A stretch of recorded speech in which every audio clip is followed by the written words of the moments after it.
हमारे सभी YouTube family को बहुत बहुत जय जय श्री सीताराम। और आज जैसा कि आप सभी ने टाइटल को पढ़ लिया है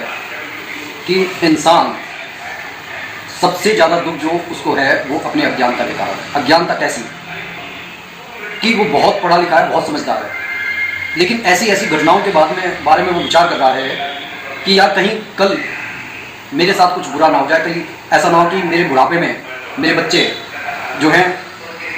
मेरे साथ बुरा व्यवहार ना करें, कहीं ऐसा ना हो कि मैं रास्ते पर जा रहा हूँ, मेरी बाइक फिसल जाए, मेरे को चोट लग जाए, कहीं ऐसा ना हो कि मेरे को कोई ऐसी बीमारी लग जाए कि उसका कोई इलाज ना हो। पता नहीं आज मेरे को सांस लेने में दिक्कत हो रही है, कहीं ऐसा तो नहीं कि मेरे को कोरोना हो गया है, कहीं ऐसा तो नहीं कि मेरे को मलेरिया हो गया है, कहीं ऐसा तो नहीं मेरे को डेंगू हो गया है।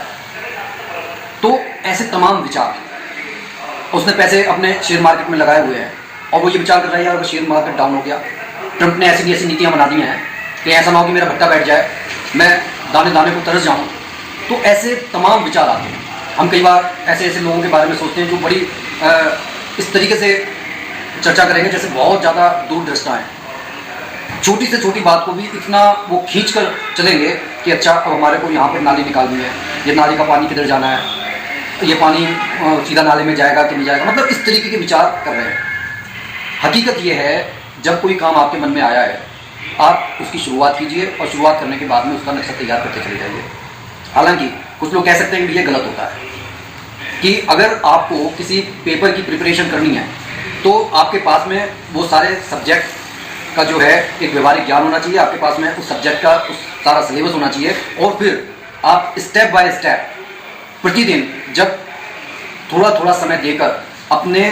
कॉन्फिडेंस लेवल को बढ़ाते जाएंगे, अपनी नॉलेज को बढ़ाते चले जाएंगे, तो डेफिनेटली कि पेपर आने से पहले चाहे फिर आप किसी यूपीएससी की तैयारी कर रहे हो, एसएससी की तैयारी कर रहे हो, आरओ की तैयारी कर रहे हो, आप धीरे धीरे से आप ये पाएंगे कि आपका जो कॉन्फिडेंस लेवल बढ़ गया है। कॉन्फिडेंस लेवल बढ़ने का क्या कारण है कि आपके अंदर नॉलेज बढ़ गई है। नॉलेज का मतलब ये हो गया कि आपके अंदर कहीं अज्ञानता थी, लेकिन ज्ञान के प्रकाश ने उस अज्ञानता के अंधकार को मिटा दिया है। लेकिन फिर भी लोग जो उनके साथ घटना नहीं घटी है उसके ऊपर अपने विचारों को ज़्यादा केंद्रित करके अपने जो एकाग्रता को भंग करने की कोशिश करते हैं, अपनी सारी ऊर्जा उस तरफ लगा देते हैं सोचने में कि यार अगर ऐसा नहीं हुआ तो। अगर आप किसी की तैयारी कर रहे हैं, किसी पेपर की तैयारी कर रहे हैं, तो आपको ये मानना चाहिए कि आपका लक्ष्य है सिर्फ पेपर की तैयारी करना है। अब वो पेपर की तैयारी के बाद में सफलता या असफलता जो कुछ भी आएगा उससे आपका लेना देना तब तक नहीं होना चाहिए जब तक कि वो परिणाम सामने नहीं आ जाता। आपका सिर्फ एक, जैसे कि विद्यार्थी का जो सबसे बड़ा लक्ष्य होता है कि कार्य चेष्टा को ध्यानम स्वान निंद्रा तथा अल्पहारी ग्रह त्यागी विद्यार्थी पंच लक्षणम, इन लक्षणों को अपने अंदर आत्मसात करते हुए विद्या की जीवन में बढ़ोतरी करते हुए आप अगर आगे बढ़ते हैं तो आप, इसका मतलब यह है कि आप अज्ञानता रूपी अंधकार के गढ़ को जीतने के लिए निकल पड़े हैं। लेकिन अगर आप यही समझते रहते हैं यार मैं ये ऐसे याद कर रहा हूँ, ये मुझे याद होगा कि नहीं होगा, या मैं इस परेशानी से गुजर रहा हूँ, मैं उस व्यक्ति से जाकर बात करता हूँ तो वो मेरी बात सुनेगा नहीं सुनेगा,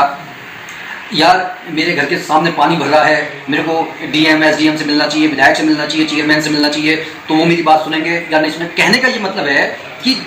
तमाम वो परेशानियां जो कभी जीवन में घटित नहीं हुई या फिर जिनके ऊपर आप कोई स्टेप उठाकर उन परेशानियों को दूर कर सकते थे, उन स्टेप पर आप साल से 5 साल से आप परेशान होते चले जा रहे हो। मतलब जो तकलीफ, जब कोई घटना घटती है, हो सकता है कि वो घटना मुश्किल से, जैसे आप बीमार पड़े, आपने टैबलेट ले लिया, आप ठीक हो गए, लेकिन ये सोचते सोचते कि कहीं यार मैं बीमार ना पड़ जाऊं, मच्छर ने काट लिया यार कि मैं बीमार ना पड़ जाऊं, कहीं डेंगू ना हो जाए, कहीं पैसे खर्च ना हो जाए, कहीं मैं गाड़ी चला रहा हूं कहीं टक्कर ना हो जाए, तो हम अपनी तकलीफों, जो अभी तकलीफें आई नहीं है, हम उनसे पहले ही परेशान होकर अपनी मानसिक पीड़ा को बढ़ा लेते हैं। तो यही अज्ञानता है। जबकि हमारे को ये मालूम है कि हम जैसे कर्म करते हैं वो हमारे को वैसा ही प्रतिफल देते हैं। अगर आपको ऐसा लग रहा है कि भाई मेरे बच्चे मेरे साथ बुरा व्यवहार करेंगे, तो आप आज से और अभी से अच्छा व्यवहार क्यों नहीं करने लगते? जो आप समाज में जो बांटेंगे वो आपको पलटकर मिलेगा। अगर आप घृणा बांटेंगे तो आपको घृणा मिलेगी, अगर आप प्रेम बांटेंगे प्रेम मिलेगा। और फिर भी अगर आपके साथ में ऐसा बाई चांस नहीं होता है तो आप इसे प्रारब्ध पर छोड़ दीजिए, भगवान पर छोड़ दीजिए। अब आप ये देखिए, प्रेमानंद जी महाराज जी के बारे में सबने सुना है, उनकी दोनों किडनियां खराब है, लेकिन आपने कभी उनके चेहरे पर जो है अशांति के भाव नहीं देखे होंगे। हमेशा वो मुस्कुराकर इस संसार को मोटिवेट कर रहे हैं, क्योंकि उनका क्या कहना है कि मेरी किडनियां खराब हैं, अब मेरे को उस चीज़ से नहीं लड़ना, वो ईश्वर जाने। लेकिन ईश्वर मेरे जो ये सांसें हैं, इन्हें जितनी सांसें हैं उतनी सांसें जब मेरी पूरी हो जाएंगी वो मेरे को उठा लेगा। तो कहने का ये मतलब है कि मैं अभी मेरी मृत्यु नहीं आ रही, मैं क्यों अभी मृत्यु के डर से अपने आप को बचाता रहूँ। जब मृत्यु आएगी, जिस चीज़ पर मेरा नियंत्रण है ही नहीं, उस चीज़ को कंट्रोल में अगर करने की कोशिश करता हूँ तो ये अज्ञानता है। तो प्रयास ये कीजिए कि